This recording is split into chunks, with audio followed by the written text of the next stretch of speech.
Why do you feel hot or cold? What controls your body? What happens to your inner body when you're frightened?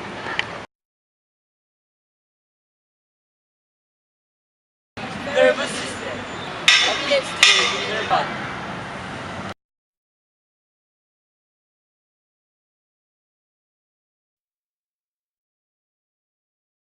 Did you know that there is two divisions in the nervous system? One is the central nervous system. The central nervous system is composed of the brain and the spinal cord. This is the division of the nervous system that is protected by the skull and the spinal vertebrae. The second one is the peripheral nervous system. This is the division of the nervous system that connects the brain and the spinal cord to different parts of the body. It consists of two divisions, the somatic nervous system and the autonomic nervous system. Autonomic nervous system is again divided into two divisions, the sympathetic and the parasympathetic. To further understand this, let's watch this video.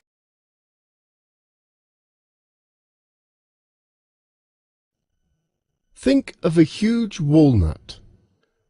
That's what your brain looks like. Your brain fills most of the space in your head, starting from behind your eyebrows. Put your hands to your head and feel the hard bone, called the skull. Like the shell of a walnut, this bone protects the soft brain inside. Your brain is quite large and heavy. By the time a person is 6 years old, the brain has reached its full weight of about 1.4 kilograms. It is full of millions of tiny cells,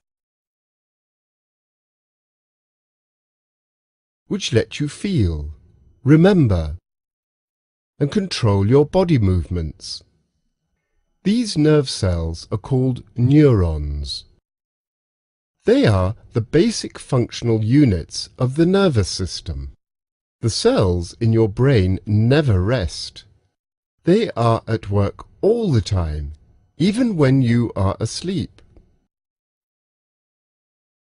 The nervous system is made up of the brain and the spinal cord, basically, and all the nerves.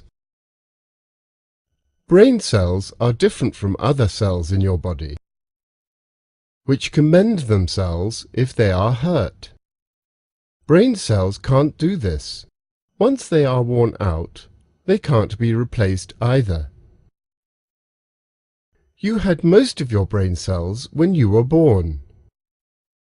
When you get old, you lose many of the brain cells you once had. Instead of increasing the number of its neurons, the nervous system grows by developing additional nerve fibers.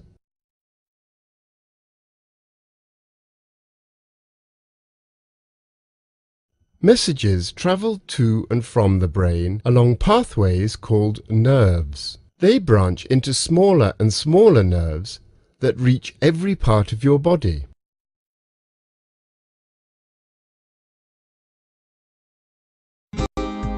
Peripheral nervous system. The nervous system is a complex, sophisticated system of the human body. It regulates and coordinates our bodily activities. This system can be divided into two parts: the central nervous system and the peripheral nervous system. Let's take a look at the peripheral nervous system. The peripheral nervous system is a channel for the relay of sensory and motor impulses between the central nervous system on one hand and the body surface, skeletal muscles and internal organs on the other hand. Neuron or a nervous cell is the basic building block of our nervous system. There are two types of neurons in the peripheral nervous system. Neurons which carry information from the body to the central nervous system are called sensory neurons, whereas neurons which carry information from the central nervous system to the rest of the body are called motor neurons. The cell bodies of peripheral neurons are often found grouped into clusters called ganglia.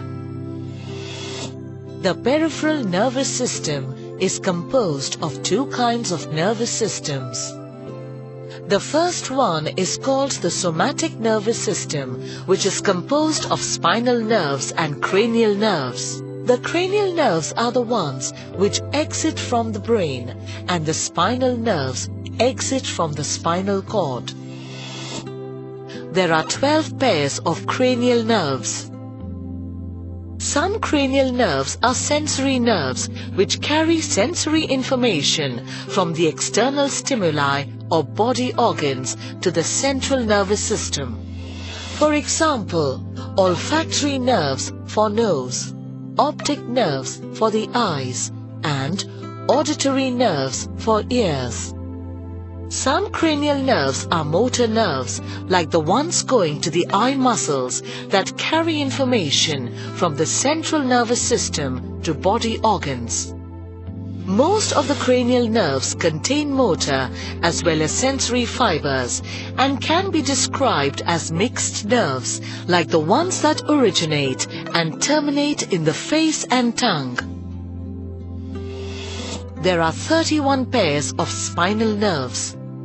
These nerves are grouped into 8 cervical, 12 thoracic, 5 lumbar, 5 sacral, and 1 coccygeal, according to the region of the vertebral column from which they arise. All of the spinal nerves are mixed, that is, they contain both sensory and motor neurons.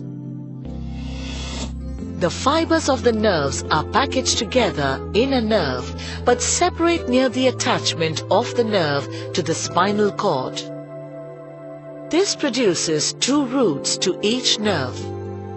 The dorsal root, which is composed of sensory fibers, and the ventral root, composed of motor fibers. The dorsal root contains an enlargement called the dorsal root ganglion, where the cell bodies of the sensory neurons are located. The cell body of motor neurons is not located in a ganglion, but instead is with the gray matter of the spinal cord. The somatic nervous system controls the skeletal muscles as well as the external sensory organs such as the skin. This system is said to be voluntary because the responses can be controlled consciously. It includes all of the nerves that serve the skeletal muscles and the exterior sense organs. It also includes reflexes. The autonomic system is part of the peripheral nervous system responsible for regulating involuntary body functions such as blood flow, heartbeat, digestion, and breathing.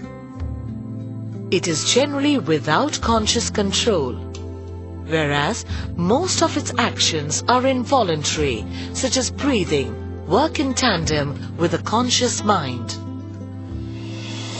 These involuntary actions are controlled by antagonistic actions of the 2 divisions of the autonomic nervous system, the sympathetic and the parasympathetic divisions. The sympathetic system regulates the flight or fight responses, that is, quickly activates our body, preparing it for action by increasing the heart rate, dilating the pupils and vessels to the muscles, increases skin sweating, and suppresses digestion. The sympathetic nervous system stimulates the body and helps us to deal with emergency situations. Stimulation from sympathetic nerves dilates the pupils, accelerates the heartbeat, increases the breathing rate, and inhibits the digestive tract. On the other hand, the parasympathetic system controls the opposite responses to flight or fight responses, that is, depresses the activity of the body, preparing it for rest by decreasing the heart rate, constricting the pupils and vessels to the skeletal muscles, and stimulating digestion, peristalsis, and salivary production. In short, the parasympathetic system returns the body functions to normal after they have been altered by sympathetic stimulation. In times of danger, the sympathetic system prepares the body for violent activity. The parasympathetic system reverses these changes when danger is over. Unlike the central nervous system, the peripheral nervous system is not protected by the bone of spine and skull or by the blood-brain barrier, leaving it exposed to toxins and mechanical injuries. There are more than 100 kinds of peripheral nerve disorders. They can affect one nerve or many nerves. Some are the result of disorders like diabetic nerve problems. Others happen after a virus infection or injuries. For example, Guillain-Barré syndrome, which happens after a virus infection. Some people are born with peripheral nerve disorders. The peripheral nervous system is what operates the functions of our body that we carry out on a day-to-day basis and is therefore imperative to our survival.